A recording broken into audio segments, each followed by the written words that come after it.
Hi guys, and welcome back to TomTalks. Make sure to stay tuned for more music-based videos and of course all my other videos as well. But today I'm a bit late to the party on this one, but we've had some work being done in the house, so I am here today to talk about the Mercury Prize. It has been announced for 2026. Let's get straight to the nominations, shall we? Dave, the boy who played the harp. Yeah, Dave very much deserves this. An absolutely fantastic record. Probably, in my opinion, his best album. Of course, he won for his first record, Psychodrama. The Boy Who Played the Harp is a phenomenal record. I absolutely love it. And I look forward to going back to it and listening to it for this review. And yeah, probably my favourite on the list, in my opinion. It's a fantastic record. Dove Ellis's Blizzard. Now, I am not too familiar with Dove Ellis. I have heard the name before, but it is an album I have not listened to. Dove Ellis is apparently an indie folk musician. This his debut album. But yeah, again, this is one of the reasons I like the Mercury Prize. You know, there are artists on here that you're not too familiar with that you discover. Like in the past, I've discovered Jacob Elon, Emma Jean Thackeray, for example. So I love to discover new artists, and this list does do that. And yeah, I'm looking forward to listening to that. Florence and the Machine, Everybody Scream. From what I've heard singles-wise from this record, I don't feel like this was doing anything too different to what Florence and the Machine has done before. I'll have to listen to the record in full to see, but I was a little bit surprised to see this one, to be honest. I feel like Florence and the Machine's best records were behind them, but maybe I'll be proven wrong. Jade, That Showbiz Baby.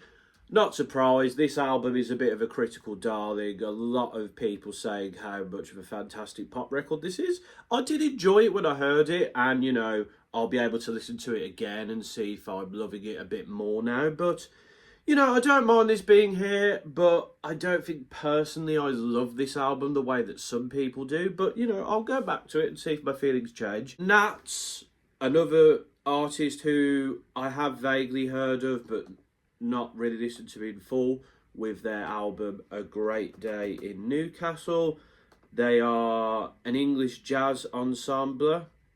This is their second record. Okay, you know, the Mercury Prize is always a good place for me to discover some new jazz artists, so I'm all for that. And yeah, I look forward to listening to that record. Koji Radical, Don't Look Down. Have not really gone back to this as much as Koji Radical's previous one, Reason to Smile. But I did enjoy this record, and maybe like I'll listen to it again and I'll love it a bit more. But I'm always happy to see Koji Radical here. It was a very good record, if what I remember. So I'll have to go and see if my thoughts have changed. Nia Archives, Emotional Junglist. I believe this is one of the close to the deadline ones, because this only came out like a few weeks ago. I didn't really enjoy this record. I was planning to review it anyway, but I will definitely be doing that now. A great sophomore follow-up to Silence Is Loud, in my opinion. I did enjoy this album a fair bit, so I'm happy to see it here. Olivia Dean's The Art of Loving. Not too surprised, really. Olivia Dean is a little bit of a critical darling. I do enjoy this record, but as I said at the time, I don't think it does anything wowzer or push the boat out there. I think it's a very solid, very good at what it does. Of course, it's won Best Album at the Brit Awards as well, so maybe that is a sign that this will win. We'll have to see, but I'm fine with it being here, but I feel like there are probably better records out there. Paul McCartney's new album, The Boys of Dungeon Lane. I haven't listened to this yet. Maybe it will surprise me, but having heard Paul McCartney singing of late, he doesn't sound too great. McCartney 3 had some cool stuff on there, particularly like the remix album, so maybe I'll gravitate to this, but I'll have to go to listen to that. Ray's new album, This Music May Contain Hope. I'm happy to see this here. I feel like Ray sort of went to another next level compared to her first album. I think the musicality on here was really good, and I think she experimented with a lot of genres on here. And I think we got to see one of the best versions of Ray on this album. So I'm fine with this being here. I think it's a very good record. Suede's new album, Antidepressants, not something I've got round to yet, but one of my writers at Industry Me has bigged this album up. Suede are a cool band. I'll have to go listen to this, but a cool sort of like pick of someone who from the past. And then finally, the War Child records helped too.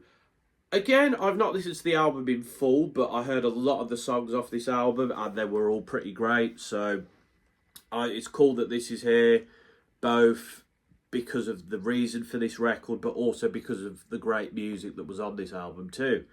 So overall, it's a solid list. I'd say there are a few stuff here that I'm a little bit either surprised by, or there's a few records here that I'm a bit, should this be here? Apparently this is Paul McCartney's first ever Mercury Prize nomination as well. A lot of people have called this out, saying it's a bit predictable and there's not as many new artists on here.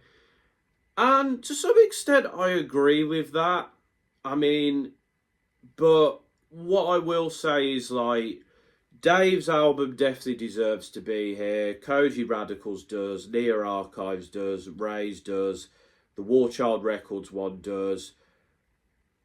And, like, you know, the Jade one was kind of always going to be here. The Olivia Dean one was always going to kind of be here. There is a couple new artists here that I don't really know. But I get people's point. This award has in the past introduced me to a lot of new artists, and it's about giving new talent an opportunity. So I do understand from that perspective, but like, there's not really any albums on here that I've listened to yet, of course, that I'd go, oh, that's not a great album. So I kind of understand the point, and obviously I will go back and listen to the albums I've not heard. But from the albums I have heard on here, there's none here that I'm like, this isn't a great album. There's some here that I think are not quite as good, and there are better albums out there. But that's just my sort of opinion.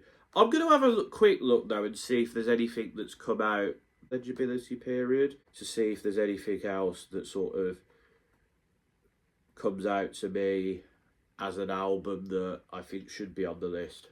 Also, again, I have noticed that no dance music records on here, no R&B on here, no soul music. The Young's new album's not on here, and I did quite enjoy that quite a bit.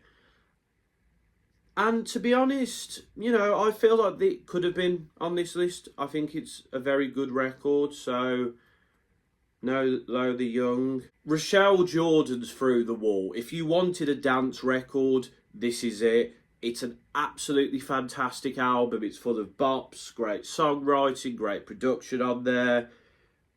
And I feel like it feels like something that should be on the Mercury Prize list. I know technically she's based in Canada now, but she is Jamaican British. I would have put her on the list personally.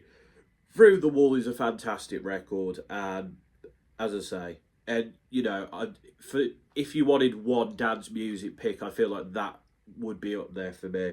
I'm a little bit surprised Lily Allen's not on here, considering like the critical acclaim that West End Girl got, to be honest, and there was a lot of hype and there was a lot of enjoyment around that album. So I'm quite surprised it didn't make the list, to be honest. Again, I know You Sexier made the list last year, but a lot of people said You Sexier Afterglow from FKA Twigs was better than the original, so... But then maybe because the original got on here, they don't want to do that. But again, could have been a good pick for the dance music choice. Something I noticed is there's not a lot of rock music. I don't think, there's not really much rock music on here. I think Dry Cleaning's new album, Secret Love, that would have been a good choice for if you wanted like a post-punk sort of vibe on here. I haven't listened to the album in full, but I enjoyed a lot of what I heard from that record. So I think that would have been a good pick from that perspective. You know, I don't love it, but Leanne's "My Ego Told Me To" is a very good mixture of pop and R&B, and there's also some Afro beats influence and some dancehall influence there. I think that would have been a cool pick, you know. I guess they only wanted the one Little Mix member on there. Gorillaz' new album, The Mountain. I mean, I guess Gorillaz were on the first ever Mercury Prize with their first, well, not the first ever, but their first ever album, and they went off it. So maybe Damon Albarn doesn't like Gorillaz being on the list, but I think The Mountain would have been a very good choice. I think it's got a cool mixture of, like, you know, sounds from like across the world, and I think it's a really good record. But again, that might be more so to do with like what happened in the past, maybe. I mean, Jessie Ware's new album, Super Bloom, it might not have lived up to her previous two albums, but it's still a great record. I still think it could have been on there ahead of some of the albums on there personally. But, you know, they have picked her a couple of times in the past, so maybe that was one of the reasons why. I mean, maybe it's a politics thing, but Kneecap's Fenian album is a fantastic record. I really enjoyed that. I feel like it's the type of album that would fit on the Mercury Prize, but maybe there's politics around that and why that's not on there, but they're eligible for it, so why not? The new Boards of Canada record, Inferno's not here. Again, real surprise there. Critically acclaimed album, great return from those guys. I'm very surprised they've not been picked. That seems very much like a Mercury Prize-y kind of album, so I'm a bit surprised there. I think if you wanted to go with an R&B pick, maybe like K1 for And All Pride Aside. Like, I know that a lot of R&B releases have been in the form of like EPs and stuff, but like this got on the charts, like it resonated with people. K1 is an artist who gets critical acclaim. I think if you wanted to make an R&B pick, that would be a good one. Again, the Mercury Prize doesn't seem to want to talk about these kind of artists.